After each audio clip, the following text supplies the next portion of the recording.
Maqara navoz psixlığını biləsən, değil mi? En yaxşı sən biləsən, потому что yibalina sən yedin axır, değil mi? Ventilatoru sən yibalində döyülən üçün, değil mi? Son indi psix oldum mən, değil mi? Tabii ki mən psix, потому что нормально, kandersem sana, spokojno kızlar, bu diye iyi misin? Sen ki təzəklər bilən, baş edip bilmedi, düşündün mü? Astagfirullah. Aydadılar bir təgəb var, astagfirullah.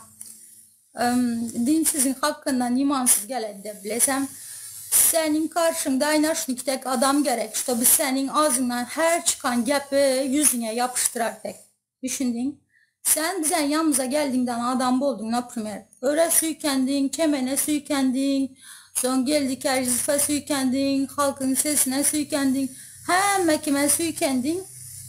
Adamlar seni arasına almadı. Bizler yaşlı ettik, hemen bizler yaşlı ettikten seni yanımıza aldıktan seni adam ettik. İlişine çıkardık seni. Düşündün mü? Ağlayan bürtelerinin sayesinde, bürtelerinin gölgesinde, studentin gölgesinde adam bulup bir sen.